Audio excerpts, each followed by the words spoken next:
Senator Sanders. Thank you, Mr. Chairman, for holding this important hearing. Mr. Mnuchin, welcome. Mr. Chairman, during his campaign for president, Donald Trump told us that at a time of massive income and wealth inequality, the very, very rich are getting richer, almost everybody else is getting poorer, that he, Donald Trump, was going to stand up for the working families of this country. He was going to take on the establishment, and he was especially harsh on his words about Wall Street greed. He said he was going to drain the swamp. He said, and I quote, "We can't fix a rigged system by relying on the people who rigged it in the first place," end of quote. He said, "I'm not going to let Wall Street get away with murder. Wall Street has caused tremendous problems for us," end of quote. That's an exact quote from Donald Trump. He included language, pushed language into the Republican platform, which I happen to agree with, stating, quote, "We support reinstating the Glass-Steagall Act of 1933, which prohibits commercial banks from engaging in high-risk investment," end of quote. He said that he was the only person in America, the only one, who could take on the corrupt political and economic establishment. He said, quote, "We are going to send the special interest packing, and we are going to once again have a government of the people, by the people, and for the people," end of quote. Wow, those are really dramatic statements. Here we have a president who he was going to take on Wall Street. He was going to stand up for the working families of this country. And those words, no doubt, must have gotten the billionaire class really, really nervous, because he was saying all these things during the campaign. Unfortunately, as I think most Americans understand, all of those words of Donald Trump were never meant to be taken seriously.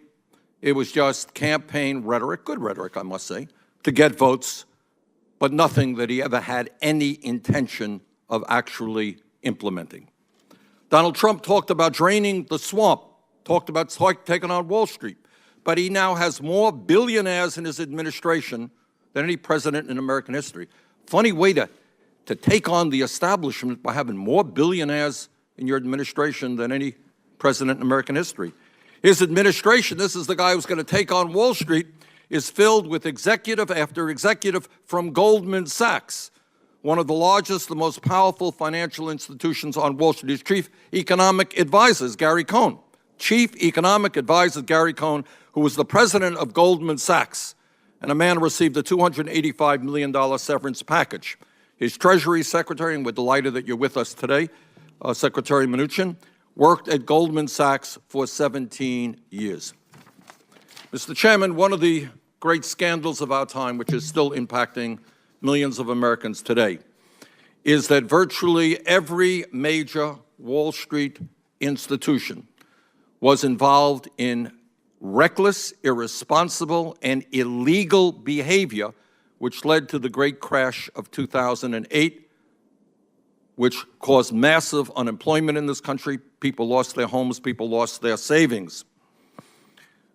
We had financial institutions who sold mortgage-backed securities that were worthless while they ripped off low-income and working families throughout the country. In fact, among virtually every other major financial institution, as a result of their illegal activities, Goldman Sachs alone paid a fine of more than $5 billion to the federal government.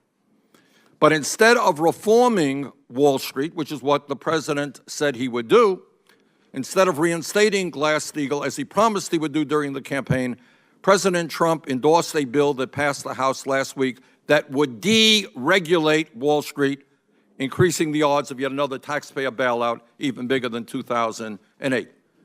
Campaign for Glass-Steagall, now he is deregulating Wall Street. In my view, if financial institutions are too big to fail, they are too big to exist. It is time to break them up. Now, Mr. Chairman, with a cabinet of billionaires, it should come as no surprise that the budget that President Trump has proposed has been written by the billionaire class and for the billionaire class. Frankly, this budget that we have recently received is the most anti-working class budget, the most destructive budget in the modern history of America. This budget follows in the footsteps of the Trump-Ryan health care bill, which gives massive tax breaks to the people on top and throws 23 million Americans off of health insurance, cuts Medicaid by over $800 billion, funds Planned Parenthood. The Trump budget, and I hope to be questioning Mr. Mnuchin about this, would cause devastating pain to tens of millions of families in our country by cutting nutrition programs, by slashing Head Start, by making massive cuts to affordable housing, by doing away with programs, life and death programs for working families. But guess what? Guess what? As part of the budget, we're looking at $3 trillion in tax breaks over a 10-year period to the top 1%. So the very rich get richer. Working class in this country is shrinking. Trump budget gives unbelievable tax breaks to the wealthiest family in this country. It is an immoral budget. It is a budget that must be defeated by the United States Congress. Mr. Mnuchin, as you know, the estate tax applies only to the top 0.2%. 99.8% of Americans will not gain a nickel if the estate tax were repealed. So my first question is, why do you think, at a time when the middle class is shrinking and millions of our families are struggling to put bread on the table, they're working 50, 60, 70 hours a week, not uncommon in my state of Vermont for people who are working 3 jobs. Why do you think it is a good idea to throw 23 million people off of health insurance, to cut nutrition programs for low-income pregnant women and their babies? Why do you think it's a good idea to make massive cuts in LIHEAP so that older people in Vermont can stay warm in the wintertime? Why do you think it's a good idea when all over this country people are paying 50, 60% of their limited incomes for housing?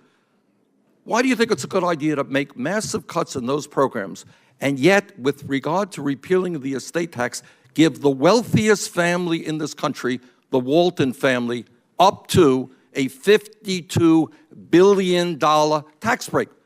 Do you think most Americans who are struggling think it's a great idea to cut programs that impact working families and give unbelievable tax breaks to the wealthiest families in America? Well, thank you for your question. Let me first assure you that as part of tax reform, the President very much wants us to have a middle-income tax cut that's focused on spurring the economy. Now, as it relates to the estate tax, the super rich have plenty of gimmicks so that they don't need to pay the estate tax. This is about eliminating the estate tax so that Americans who have built businesses and created jobs and want to pass those companies on and continue their farms and continue their industry don't have to sell those businesses to pay the death tax. No, actually, that's not what it's about. In fact, my good friend, Chairman Enzi, mentioned ranchers and farmers, and we're all concerned about it. Last study I saw thought that maybe 50 ranchers and farmers may be impacted. What this is really about, and we should be honest about it, is that people like the Koch brothers, second wealthiest family in America, have spent hundreds and hundreds of millions of dollars to get benefits like this.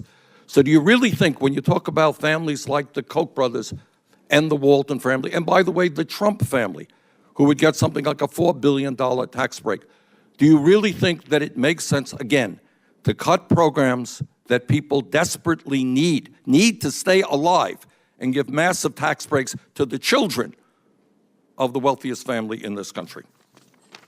Well, I'm not going to comment on the specifics of the Waltons or the Kochs. I'm sure they've done plenty of estate planning, and they've both been very philanthropic in their charitable contributions. What this budget is about, and our tax reform is about creating 3% growth, and what this budget is about is sending a message that, one, the Trump administration believes we should have a balanced budget, and two, we've made very difficult decisions, and I understand some of those programs I agree with are quite worthy, but we've made very difficult decisions to fund the military to protect Americans. I apologize for interrupting. We just don't have a lot of time, so please accept my apology here. You made difficult decisions to give tax breaks to multi-billionaires and to cut programs for working families. I don't think those are difficult decisions. I think those are immoral decisions. Let me ask you another question. President Trump campaigned on the fact that he was going to take on Wall Street. He supported a 21st century Glass-Steagall Act. That's what he said during the campaign. You just recently introduced a report on Wall Street reform.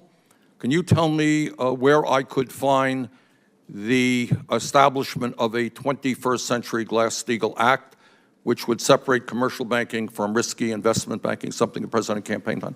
What page might I find? Okay, first of all, let me just comment that I think, as you know, I had the pleasure of traveling the country with the president during the campaign. I met with hundreds and hundreds of small and medium-sized businesses. During the campaign, we specifically said that we believed in a 21st century Glass-Steagall that was differentiated from what was the Republican Party view of Glass-Steagall. Well, let me get this right. I don't mean to interrupt you, Mr. Chairman. Well, but you are interrupting me. You're not letting me finish my comment. But I have very limited time, and what you're saying is that the language that Trump put into the Republican platform is not really the language that he believed in. Again, let me be clear. The president did not put everything into the Republican platform. There was the Republican platform, and there was the Trump position, which I was very involved in. And I had the pleasure of speaking to Senator Warren about this when I testified several weeks ago, and I followed up with her office and had a personal meeting with her, and I explained to her the difference between what we had thought of as a 21st century Glass-Steagall and Glass-Steagall, and made it very clear in my last testimony in front of the Senate that the president did not support breaking up big banks. We think that that would hurt the economy, that would ruin liquidity in the market. What we are focused on is safe and prudent regulation for the large banks so we don't have taxpayer risk. In other words, the Trump campaign campaigned on reinstating Glass-Steagall. No, it did not. It never campaigned on that, Senator. And It was just put it into the Republican platform. I stand corrected. Again, we differentiated and we were very clear. And as I had said to Senator Warren, if we believed in it, we would have not labeled it a 21st century. That's the name of legislation right now in Congress, as you know. I understand that's hers, and that's an unfortunate coincidence. Right.